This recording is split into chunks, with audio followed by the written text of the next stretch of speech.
Bugünkü mövzumuz olacaq tənasüb bölməsi. Tənasüb nədir? İlk öncə nəyə deyilir? İki nisbətin bərabərliyinə tənasüb deyilir. Deməli, nisbətin bərabərliyinə tənasüb deyilir. Tənasüb deyilir. Bu formada yazılır. İki nisbətin bərabərliyinə, yəni A bölünsün B nisbəti bərabərdir C bölünsün D nisbəti.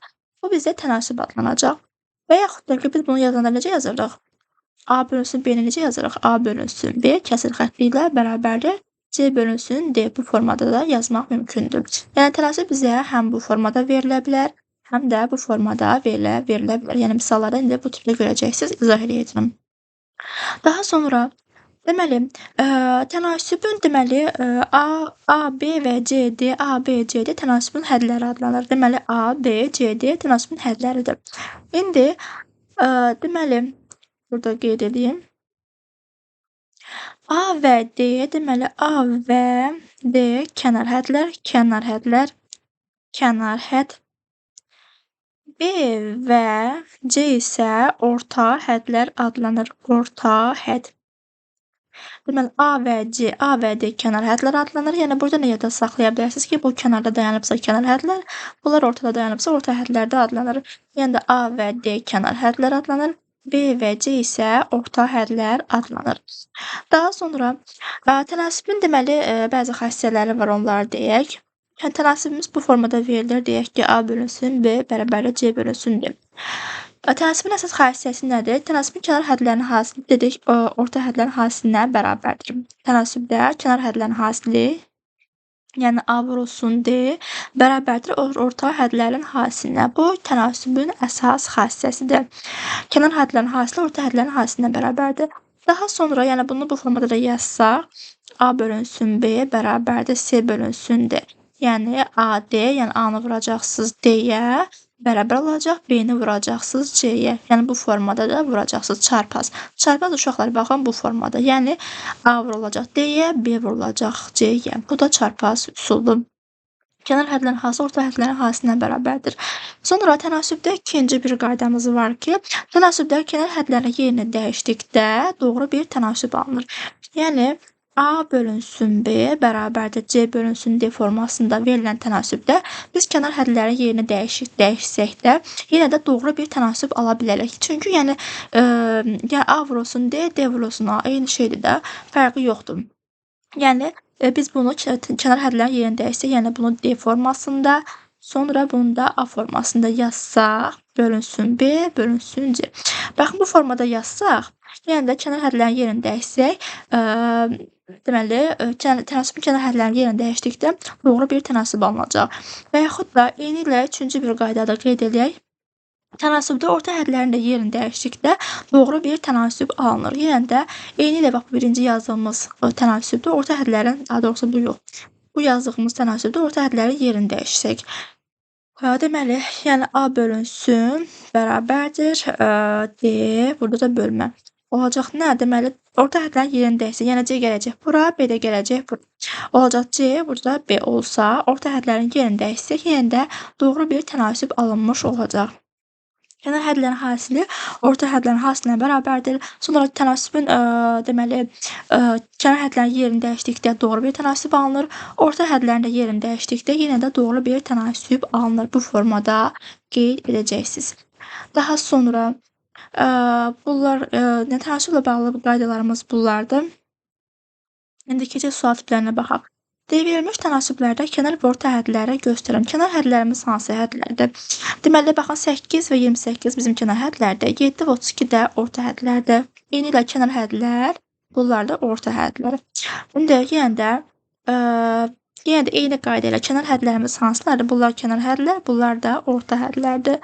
Kənar hədlər, bunlar da orta hədlər. Kənar hədlər, orta hədlər. Yəni siz baxın, bunu deyək ki, bu formada bilməzsəz də x bölünsün y bərabərdir z bölünsün 6 formasını yazsaq, görəcəksiniz ki, həqiqətən də x və 6 kənar həddir, y və z də orta həddir. Yəni bu formada da yazıb tapa bilərsiniz. Kənar və orta hədlərimizi tapa bilərik. Sonra digər sual tiplərinə baxaq. Deyək ki, aşağıdakı bərabərliklərdən hansının tənasib olduğunu müəyyən edin, onların kənar və orta hədlərini göstərin. Baxın uşaqlar, hansının kənar və ya orta hədd olduğunu soruşursa, siz bir-bir vurub baxacaqsınız ki, hansının hasilləri bir-birinə bərabərdir. Yəni kənar hədlərin hasili orta hədlərin hasilinə bərabər olmalıdır. 0,1-i 9-a vursaq 0,9, 0,3-ü də 3-ə vursaq yenə 0,9. Əgər sağ tərəf sol tərəfə ya sol tərəf sağ tərəfə bərabərdirsə, demək ki, bunlar tənasib sayılır. Digərlərində bax bu formada vuracaqsınız. Əgər düzgündürsə, hasillərimiz ikisi də eynidirsə, sağ tərəf sol tərəfə bərabərdirsə, bu doğru tənasübdür. Məsəl üçün, bax 0,6-nı 0,6-nı 2-yə vurmaq öyrədək sizə. Dedik ki, vurmada tam hissələri 2 vaxt tam ədəddir. 2-ni sıfıra qədər, vergülə qədər olan deməli dedik ki, ədəd rəqəmlər onlara tam ədədlər sayılır da. Tamı həmişə tamın altından yazırsınız. Deməli, 6 dəfə 2-nin 12, 2-ni də sıfıra vuranda 0. Deməli, vergüldən sonra neçə dənə rəqəm var? Deməli, 1, 2 yazacaqsınız. 1, 2 və salam. Vergüldən sonra rəqəmlər olan rəqəmləri sayırsınız həmişə. Burada axı vergül yoxdur, ona görə biz saymırıq. Vergüldən sonra 2 dənə rəqəm var. Sağdan sola doğru 2 saymalısınız. 2 dənə rəqəmdən sonra biz vergül qoyuruq. Sonra baxırsınız, məsələn, bunlar bir-birinə vuraq. Deməli, görək ki, bu tənasübdür yoxsa yox. 3,6 vurulsun 30 bərabərdir 54 vurulsun 2-yə. 3,6-nı 30-a vursaq, daha doğrusu 3,6-nı 30-a vursaq. Baxın 3,6 30 nə deməkdir? 3 vurulsun 10 demək deyil, 3 vurulsun 10. Baxın uşaqlar, burada 54-ü 2-yə vuranda 4 dəfə 2-nin 8, 5 dəfə də 2-nin 10. Deməli, bax 3,6-nın 10-luq kəsiri 10-a 150-nə vuranda dedik ki, vergül sıfırların sayı qədər sağa sürüşür. Yəni 3,6-nı 10-a vuranda elə 36 eləyəcək. Yəni bunun bir 0 ilə bunun bir vergülü gedir. 36-nı da 3-ə vursaq, nə deyəcək? 6 dəfə üçün 18, 3 dəfə üçün 9, 1 də yadda 10. Yəni burada 108 alındı. Baxın, bu hissə də 108 alındı. Və bu hissə də 108 alındı. Demək ki, bizim sağ və sol tərəfimiz bərabərdirsə, artıq bunlar tənasüb sayılacaq. Və eyni də digərlərini də o formada da yazacaqsınız. Baxaq görək, burada fərqli bir nəsə varmı? Deməli, aşağıdakı nisbətlərin hansından tənasib qurmaq olar? Hansından tənasib qurmaq olar? Nisbətlərin hansından? Deməli, yəni də sağ tərəf sol tərəfə bərabər etməz. Ya 38 ilə bir dəfə 0,1-i götürəsiniz, 38 ilə bir dəfə bunu, 39, 19-u. O formada götürüb gələcəksiniz ki, hansından tənasib qurmaq olur? Yəni, belə yazmaq olar da. Belə yazaq. 38 ya bölünsün 19 bərabərdir 0,2 bölünsün 0,1. Bu formada yazsaq görə bu hansına tənasib qurmaq olar? Bunları elə bizə nisbət formasında veribdir. Baxaq görə həqiqətən də yəni siz bunları bir-birinə vursaz, cavabı ödəyirmi? 38-i 0,1-ə vursaq. Bərabərə 0,2-ni də 19-a vursaq. Demək, kənar həddən hansı, orta həddən hansına bərabər idi də. 38-i 0,1-ə vurmaq nə deməkdir? Yəni 10-1-ə vurmaq və 0,2-ni də 19-a vurmaq. 10-2-ni deməli 19-a vurmaq. Deməli, 38-i 1-ə vuranda 38 bölünsün 10 bərabərdir. 19-u 2-yə vuranda 38 bölünsün 10. Baxın, görürsünüz 38 bölü 10, 38 bölü 10. Yəni də eyni edir də. Yəni sağ tərəf sol tərəfə bərabərdir. Bərabərsə demək ki, bu tənasüb olur. Bu düzgün cavabdır. Bir də 38-i mən sizə ona bölməyi öyrədim. Dedik ki, ədədlərimizi 10-a 150-nə böləndə vergül sıfırların sayı qədər sağa sürüşür. Bir sıfırımız varsa, sağdan sola doğru artıq getdikcə sola sürüşür, vergüllərimiz sola doğru sürüşür. Demək, bir rəqəm ayırırıq. 3,8 bu formada böləcəyik. Amma əgər 3,8-i desəydik ki, 100-ə vur, 100-ə vuranda bir 0, 3,8. 3,8 ilə bunun bir 0 gedəcək, 380 qalacaq formada, yəni yazırsınız. Qarşımıza çox çıxacaq. Artıq tənasüb bölməsində bu tipli suallar çox işləyəcəyik. Yəni bilsəniz yaxşı olar. Çünki hesablamada sizi işinizi rahat hala gətirəcək. Silim buraları təmizləyim. Deməli, keçək digər sual nümunələrinə baxaq.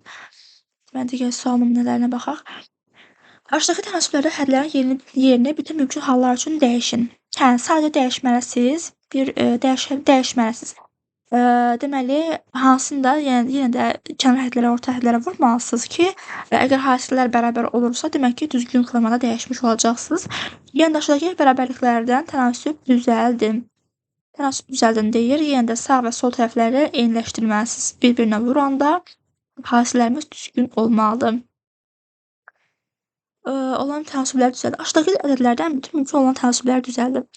Deməli, baxın, məsəl üçün birinci hal üçün mən düzəldirəm, tənasübü qururam. Baxın, 1,8-i mən fikirləşirəm ki, 1,8-i bölsəm 2-yə bərabərdir 9, onu da bölsəm 9. Baxın, 10-u bölsəm, bir dəqiqə.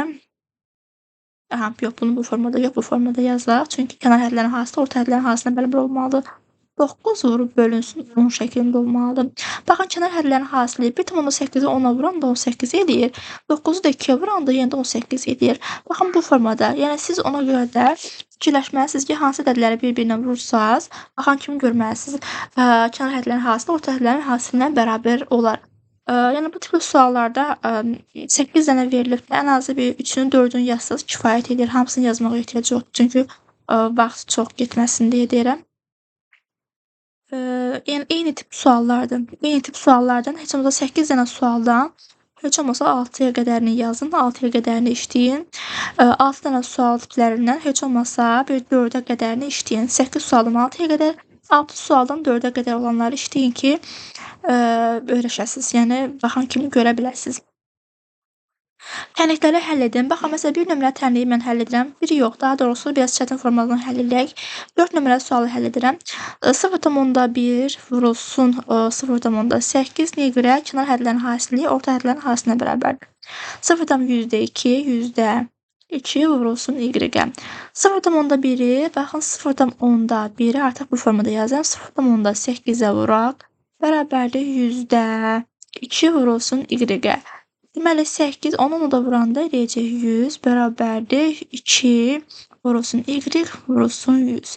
Və bunlar bərabərdir. Əgər məxrəclər bərabərdirsə, sürətlər də deməli bərabər olacaq. Bu formada bərabər edirsiniz. 8-i 2-yə böləndə eləyir 4. Yəni, y-imiz bizim burada 4-dür. Bu formada çevirib kəsirləri yaza bilərsiniz. Digərləri də eyni qayda ilə. Sonra keçək baxaq digər sual nümunələrinə. Yəni, hamısı əslində qalsa yenə də fərqli nəsə yoxdur burada. Burada fərqli bir şey yoxdur. Kənar hədlər, orta hədlər verilib və bunlar da eyni qayda ilə tapılmalıdır. İndi deməli, bu formaları həll etməyi sizə öyrədim. Deyir ki, x plus 7 böl 4 bərabərdir 4,2. Deməli, 1,2 daha doğrusu 3 bölünsün 1,2-yə.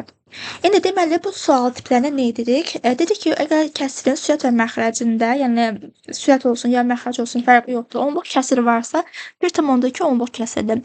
Mən bunu virgüldən azad etməliyəm. Virgüldən azad etmək üçün ona vurmalıyam. Nəyə görə ona vurmalıyam? Çünki o 1,2-dir. 1,2-ni mən ona vursam, bu vergildən azad olar. Yəni, bərabər olacaq nəyə? 3-ü ona vuranda 30, 1,2-ni də ona vuranda 12 edir. Vergül sıfırların sayı qədər sağa sürüşür. Baxın, 4-ü, deməli, 12, burada da 4. Deməli, 12-ni nəyə bölüb ki, 4 alıb? 3-ə bölüb ki, 4 alıb. Məcbur bunu da 3-ə bölməliyik. Burada 10 eləyəcək. 12-ni də 3-ə böləndə 4 eləyəcək. Avtomatik olaraq, əgər məxrəclərimiz bərabərdirsə, sürətlərimiz də bərabər olacaq. X plus 7 bərabər olacaq 10-a. Buradan da tapmaq asandır. 10-dan da 7 çıxsaq, qalır 3. Bu formada tapırsınız. Bax, digəri də eyni qayda ilə, deməli, sadə suallardır. Bunlar əslində qalsa heç də çətin deyil. Sadəcə olaraq yolunu bir dəfə dərk etsəz asandır. Deməli, baxın, 15-i burada nəyə vuruq ki? Baxın, burada məxrəc 60-dır, görürsünüzmü? Biz məxrəcin, kəsirlərin bərabərləşmə xassiyəsini keçmişdik sizinlə ki, kəsirlərin sürət və məxrəcini eyni bir kəsirə eyni bir ədədə vurulanda və ya böləndə ona bərabər kəsir alınır. Yəni, mən 15-i nəyə vursam, burada 60 eləyəcək. 4-ə vursam 60 eləyəcək. Məcbur buranı da 4-ə vurmalıyam və yaxud da ki, 60-ı mən nəyə bölsəm, bura, deməli, sürətimiz 15 olar. Yəni, bu sürətlə eyniləşər. Deməli, 4-ə bölməliyəm ki, 15 olsun. Məcburam ki, bunu da 4-ə böləm ki, məxrəcimiz bərabərləşsin 11. Əgər sürətlərimiz bərabərdirsə, Məxrəclərimiz də bərabər olacaq. 21 çıxılsın 4x bərabərdir 11-ə. 4x-i bu tərəfə və 11-i də bu tərəfə, sol tərəfə keçirsək, 21 çıxılsın 11 bərabərdir 4x-ə. 4x də bərabərdir. 21-dən 11 çıxanda 10 eləyəcək. Deməli, burada x-imiz nəyə bərabərdir? 10 bölünsün 4-ə. Hər tərəfi 2-yə bölsəm burada 5, burada məxrəcdə 2 alınacaq. 5-i demək 2-yə bölməyi öyrədim sizə. 5 2-nin içərisində 2 dəfə yerləşir. 2 dəfə 2-nin 4, 1. 1 2-yə bölünmüş 0 atıram bura. Əgər bura 0 atdımsa, bura özümdən vergül atmalıyam mütləq. Həmişə yadında saxlayın. Əgər özümüzdən 0 əlavə ediriksə, bu deməli qismət olan hissəyə, qismətə yazdığımız hissəyə biz vergül əlavə etməliyik. Onun da 2-nin içərisində 5 dəfə yerləşir. Vəssalam, yəni 5 2-yə böləndə eləyəcək 2,5. 5-in yarısını tapmalıyıq. 2-yə bölmək nə deməkdir? Yəni 5-in yarısını tapmalıyıq. Məsələn, ki, sualın nümunələrinə baxaq. Baxın buna baxaq. 0,5, 0,5-i, baxın 10-da 5-i çevirəndə neçə eləyəcək? 2-də 1 eləyəcək. İndi 2-də 1 y vurulsun y sürətdə yazılacaq. Çıxılsın 3 dəfə 1-in 3, burada vurmalıyıq, burada toplamalıyıq dedik. Qarışıq kəsiri düzgün olmayan kəsirə çevirməliyik. 3 dəfə 1-in 3, üstə qalsa 2, 5 eləyəcək. Bərabərdir. Yox, bu deməli, biz bunu deməli, bu da bir ədəddir. Bu deməli, kənar hədlərin hasili orta hədlərin hasilinə bərabərdir. Deməli, 2-də 1 y çıxılsın, 3 dəfə 1-in 3, üstə qalsa 2, 5 eləyəcək. Deməli, vurulsun nəyə? Kənar hədlərin hasili 6,3, 6 tam, deməli 10-da 3 eləyəcək çevirsək, 63 bölünsün 10, bərabərdir 2,1 vurulsun 1. 2,1 də çevirəndə 2,21 bölünsün 10 şəklində olacaq. İndi bu formanı həll etməliyik. Baxın, deməli, bərabərliyin həm sağında, həm də solunda görürsünüz ki, bax 10 var. Əgər burada da 10, burada da 10 varsa, bunlar ixtisar gedə bilər. Yəni, əgər ixtisarımız varsa, ixtisar gedə bilər. Baxın, 63-lə də 21 ixtisar gedər. 21 nəyə vursa, 63 eləyək, 3-ə vursaq. Deməli, hər tərəfi mən 21-ə bölsəm, burada 1, burada da 3 alınır. İndi burada da 1 qaldı cavab. İndi 3-ü mən bir mötərizənin içərisinə vurmalıyam. Deməli, 3 vurulsun, 2-də 1 y çıxılsın, 3-də 5 vurulsun 3 bərabərdir 1-ə. 3-ü 1-ə vursaq 3 bölünsün, 3 y bölünsün 2. Bu 3 ilə bu 3 gedir 5 bərabərdir 1. 3 y bölünsün 2. 5-in üstə 1 gəlsək, bu tərəfə keçirsək. 5-in üstə 1 gəlsək eləyəcək 6. 6-nın məxrəci 1-dir də, düzdürmü? Yəni, onu bilirik ki, 6-nın məxrəci 1-dir. Baxıraq yenə bərabərliyin sağında və solunda bizim ixtisarlarımız var. Hər tərəfi 3-ə bölsəm, sürətlərdən söhbət gedir. Həmişə yadda saxlayın, bərabərlik olanda sürətlərdə ixtisar varsa, sürətdə ixtisar gedəcək, məxrəclərdə də ixtisar varsa, məxrəclərdə ixtisar apara bilərik. Deməli, 3 və 6 hər tərəfi 3-ə bölsəm, burada 1, burada da 2 qalacaq. Deməli, y bölünsün 2 bərabərdir, 2-ni də 1-ə bölündə 2 eləyir. Deməli, çarpaz vursaq, y 1-ə vuranda y, 2-ni 2-yə vuranda 4 cavabımız, deməli, 4 olacaq. Əslində, qalda çətin deyə sadəcə olaraq izah edəndə biraz uzun alınır. Qalanlar da, baxın, eyni formadadır, yəni fərqli bir sual yoxdur. Baxın, bu məsəl üçün, çevirmələri sizə öyrədim. 1,3, 1,3. Baxın, məsəl üçün, bax, 15,1-i mən necə tez bilə bilərəm ki, düzgün olmayan kəsirə çevirə bilərəm. Qarışıq kəsirdə 15,1-dir. Qarışıq kəsir məncə düzgün olmayan kəsirə tez çevirə bilərəm. Deməli, məxrəc dedik olduğu kimi qalır. 15-i 10-a vuranda 150, üstə gəl 1, 151. Amma görürsünüz, belə bunu bu formada gətirib sürətdə yazsaz, 15,1-dir də, 10-da 1 deyəndə də onu məxrəcdə yazırsınız. Bu formada yazmaq olar. Və yaxud da ki, baxın, məsəl üçün, 17,4. 17,4 ilə 174 olduğu kimi yazırsınız. 17 tam 10-da 4 olduğuna görə 10 qeyd edirsiniz.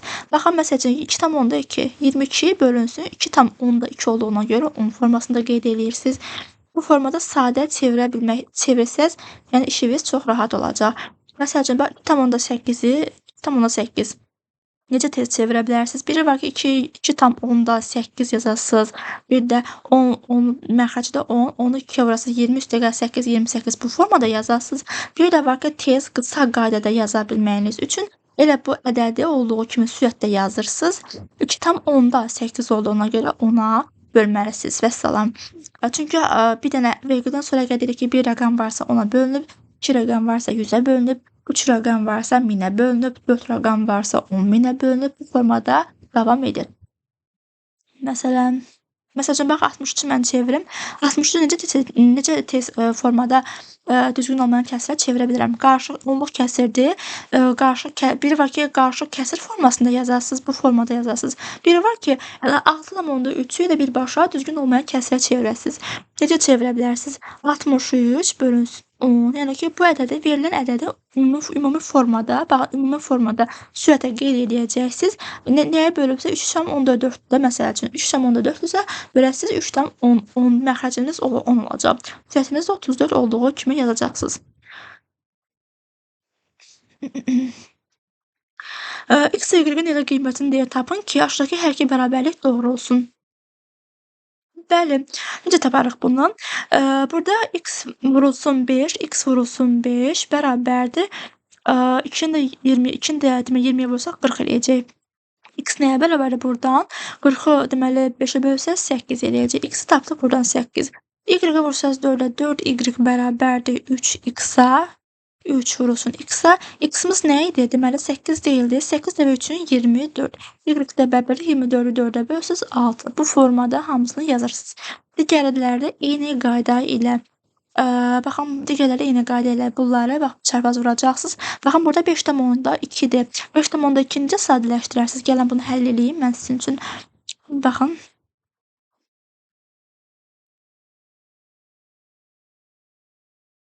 Dəqiqə.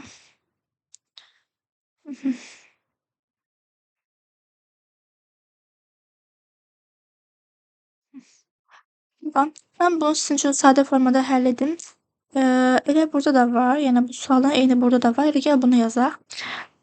7,2y çıxılsın 1 bölünsün 4. Baxın 7,5. Mən hər tərəfi 7,5 olduğuna görə 10-a vursam, hər tərəfin sürət və deməli, daha doğrusu sürətin vergüldən azad olar. Tez həmişə vergül görəndə, bu formada vergül görəndə sürət və deməli, vergül olan hissəni vergüldən azad etmək üçün əgər 7,5-dirsə 10-a vurun, 7,5-dirsə 100-ə vurun ki, o vergüldən azad olsun. Sürəti 10-a vuramsa, məxrəci də 10-a vurmalıyam. Orada qalacaq sürəti 75, məxrəci də qalacaq 100. İndi mən hər tərəfi, baxın, mən 100-ü neçəyə bölsəm ki, deməli, burada da bu sürətin eyniləşə bərabər olmalıdır da mütləq. Hər tərəfi mən 25-ə bölsəm. 25-ə bölsəm burada qalacaq 4. 75-i də 25-ə bölsəm qalacaq 3. Deməli, məxrəclər bərabərdirsə, avtomatik olaraq sürətlərlə bərabər olmalıdır. 3-ə 2y bərabər 3 üstə 1 gəlsək 4, -1 ilə bu tərəfə keçəndə olacaq müsbət 4. Y-də bərabər 4-ü 2-yə böləndə eləyəcək 2. Y-imizi tapdıq 2. Gətirib burada Y-in yerinə 2 yazırsınız. 3 dəfə 2-nin 6, 3 dəfə 4, 10 eləyəcək. Deməli 10, 17 çıxılsın 5x bərabərdir. Deməli, 17 çıxılsın 5x bərabərdir. 15-i 3-ə ixtisar getsə, burada 1, burada da 5 qalacaq. Hər tərəfimə 2-yə vursam, deməli, məxrəclər eyniləşəcək. 5 dəfə 2-nin 10 eləyəcək, burada da 2 eləyəcək. Deməli, 17 çıxılsın 5x bərabərdir 2-yə. Deməli, 5x-i sağ tərəfə, 2-ni də sol tərəfə. 17-dən 2 çıxsaq 15 bərabərdir 5x-a.